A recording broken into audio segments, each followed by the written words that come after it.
Sí, y bueno, tomando en cuenta lo siguiente, desde el punto de vista liberal, si alguien se cree un perrito, bien, hazlo, ¿no? En tu tiempo, donde quieras, en tu casa, pero no me obligues. Pero no me obligues a mí a llamarte Bob. Tiene un nombre especial, el pup no sé qué, el pup self, ¿no es cierto? Es decir, el myself soy yo en inglés, soy el pup self, soy un pup de un puppy. De un puppy, de una mascota. No, de una mascota, ¿no es cierto? Entonces no me obligues a mí a tener que reconocerte así, ¿no? Porque para mí eres un ser humano. Ahora, si quieres sentirte perrito, hazlo en tu tiempo, en tu casa, y no obligues a la sociedad a reconocerte así. Y lo peor de todo, no obligues a que el Estado vaya poniendo baños para humanos que se creen perros, ¿no es cierto? Porque están empezando a exigir eso en algunos países, ¿no es cierto? Entonces, no afectes las libertades de otros. Pero sin embargo, como liberal, yo te respeto, créete lo que quieras, pero no me afectes a mí y no afectes a la colectividad. A la colectividad y al presupuesto del Estado. Para tener un presupuesto especial para los que se creen diferentes ante la ley y tienen que tener un tratamiento especial. Ahora, ¿cómo combatimos eso? De la misma manera, diría yo, y siguiendo las mismas formas de alguna manera que el socialismo y la cultura woke se ha estado imponiendo, que es a través de comunicación. O sea, esto tiene que comunicarse, tiene que explicarse, tiene que enseñarse.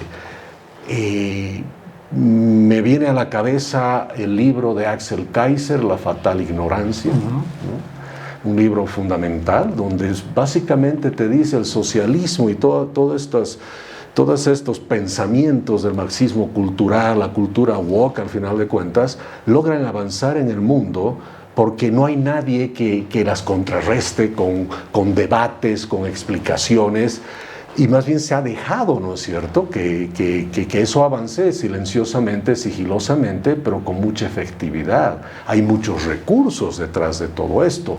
Tú ves, por ejemplo, las mismas ideas antiliberales, socialistas, procomunistas, se han estado propagando en el mundo, primero a través de grandes discursantes, personas que hablan muy bonito, muy bien, y eso atrae a la gente. De acuerdo. Y eso nos lleva a una conclusión importante. Una idea mala, bien vendida, es exitosa. O sea, el nazismo es una idea mala que ha sido muy bien vendida, por supuesto. Por ejemplo, ¿no es cierto? El comunismo, con cientos de millones de muertos, ha sido vendido muy bien. Entonces, hay una gran debilidad, obviamente, que hemos demostrado los liberales, el no haber puesto un freno a eso, el no haber hecho esa batalla cultural que recién se está empezando a hacer, ¿no es cierto? Tú puedes ver, por ejemplo, otra vez, el socialismo, marxismo cultural, tiene muchos recursos, gente esparcida por todo el mundo, ONGs hablando de eso, y están cumpliendo al pie de la letra lo que Gramsci decía, ¿no es cierto?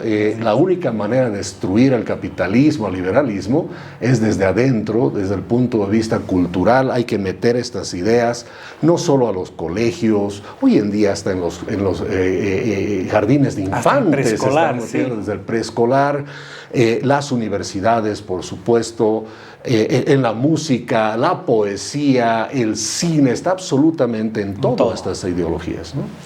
De acuerdo. Bueno, nos hemos extendido un poco más de la cuenta en este tema que es muy apasionante, así que voy a tener que saltar abruptamente al siguiente tema. Jaime, la mayoría de la gente que te entrevista aprovecha de tus conocimientos respecto de economía y finanzas para que hagas un diagnóstico de qué es lo que está pasando en Bolivia, cuáles las razones de la crisis económica que vivimos hoy en día, y voy a extenderme en la pregunta y decir, ¿qué propondrías tú para solucionarlo? Perfecto, mira, es bien importante hacer un buen diagnóstico del problema de la economía, qué es lo que está faltando. Le falta al mismo gobierno. El presidente Arce, ex ministro de Economía y Finanzas de Evo Morales, economista, no le ha dado en el clavo o no le quiere dar en el clavo. Así es. ¿No es cierto? Entonces, él tiene una visión equivocada y lo ha planteado de manera pública y su gabinete entero lo plantea y dice: el único problema que tiene Bolivia es la falta de dólares y la falta de combustibles. En conclusión, resolvemos esos dos y se acaba el problema. El modelo económico, social, comunitario, productivo ha tenido un error humano, dice, ¿no? Que no ha logrado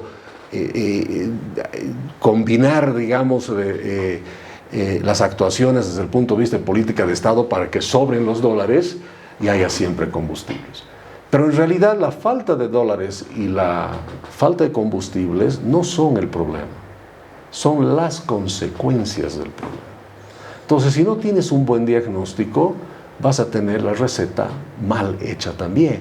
Entonces, ¿cuál es en realidad el problema? Y se va básicamente, y yo insisto en esto, al mismo llamado modelo económico, social, comunitario, productivo, altamente predecible además.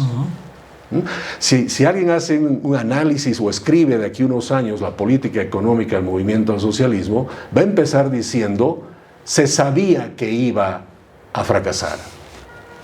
Por supuesto. ¿Por qué?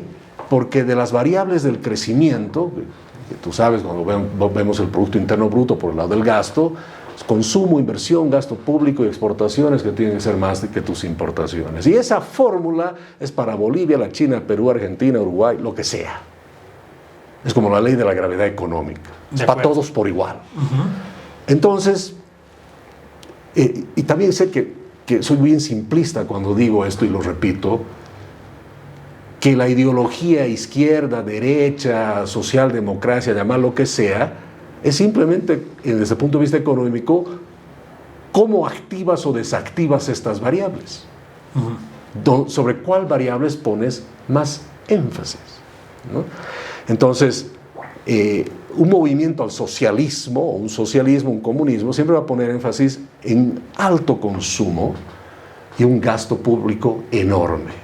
Donde la inversión privada tiene que desaparecer, pues más bien, porque el sector privado es el enemigo. Y las exportaciones, ¿no es cierto? Si no las hace el Estado, no las tiene que hacer nadie más, ¿no? Porque otra vez, el componente de exportación privada no es parte, digamos, de la idea. Entonces, yo por eso a los empresarios privados siempre les decía y les escribo en la pizarra la fórmula: consumo, inversión, gasto público, exportaciones menos importaciones. Les digo: señores, ustedes son la I de inversión, y ustedes, especialmente cruceños, ¿no? El agro es exportaciones. Lamento decirles que nunca han sido parte de la fórmula. Entonces, no son tomados en cuenta, ¿no es cierto? Entonces, ¿qué es lo que pasa cuando pones énfasis en este alto consumo, este gasto público inmenso, donde la inversión pública se vuelve fundamental y desplaza al sector privado? Fíjate, en Latinoamérica, la inversión pública respecto al Producto Interno, la inversión privada respecto al Producto Interno Bruto es más o menos del 16-17%, en Bolivia es alrededor del 6%.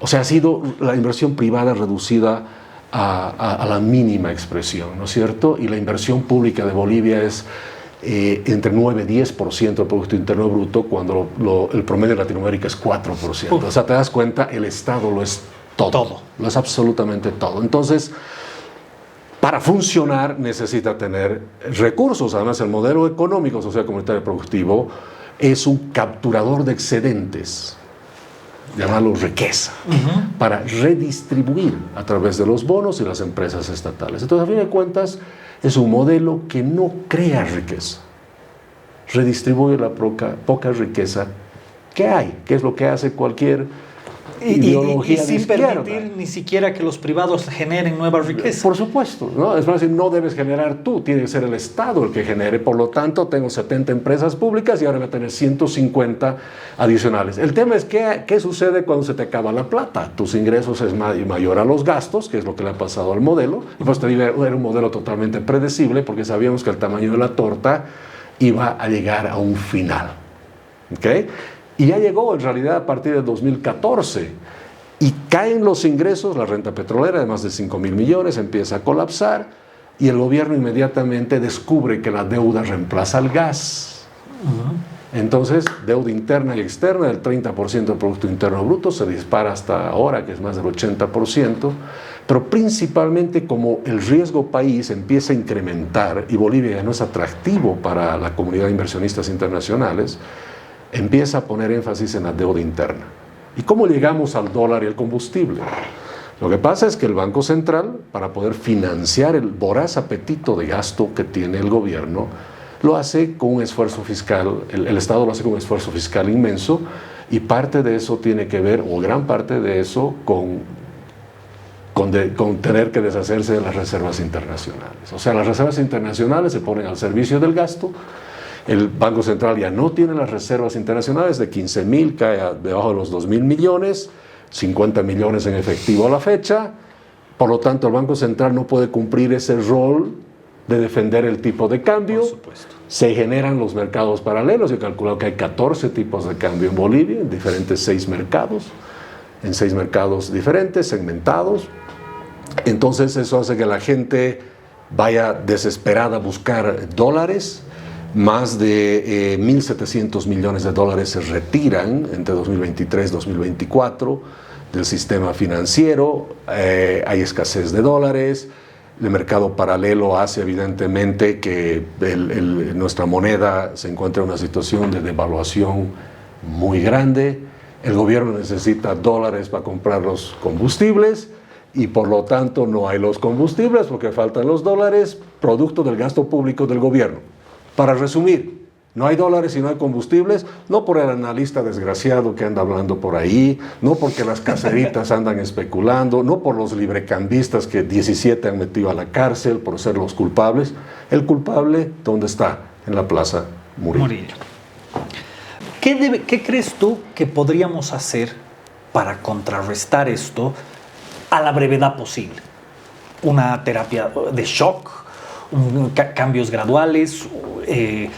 ¿Y cuáles serían las consecuencias que tendríamos en Bolivia si hacemos una terapia de shock y un cambio estilo Milei en la política, un cambio más gradual como el que tengo la impresión que es el que propone Tuto Quiroga, o mantener el modelo masista? Bueno, empecemos por el último. Es más, el presupuesto general del Estado es un presupuesto interesante porque delata al gobierno que no tiene intención de hacer cambios, ¿no es cierto? Así es. Aumenta el gasto público, déficit fiscal de 9.2%, dice que la inflación va a ser más alta, por lo tanto te está dando señales que la devaluación va a ser más grande y los dólares van a faltar. Entonces, ¿qué significaría el continuar con eso? Básicamente, esto llevaría inevitablemente a una crisis similar a la de Venezuela o Argentina. Más que Venezuela, yo diría Argentina.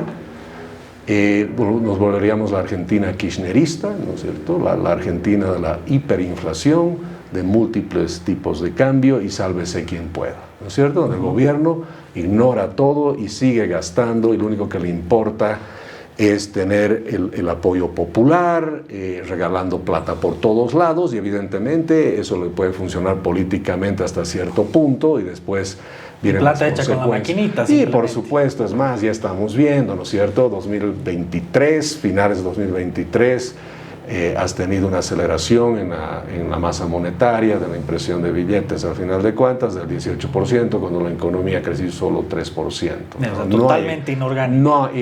Y no tiene ninguna explicación de que el billete estaba viejo y no sé qué. Y bueno, siempre tengo que tener cuidado hablando de eso porque el Banco Central ha pretendido hacerme un proceso penal por eso, ¿no? Por haber dicho una verdad.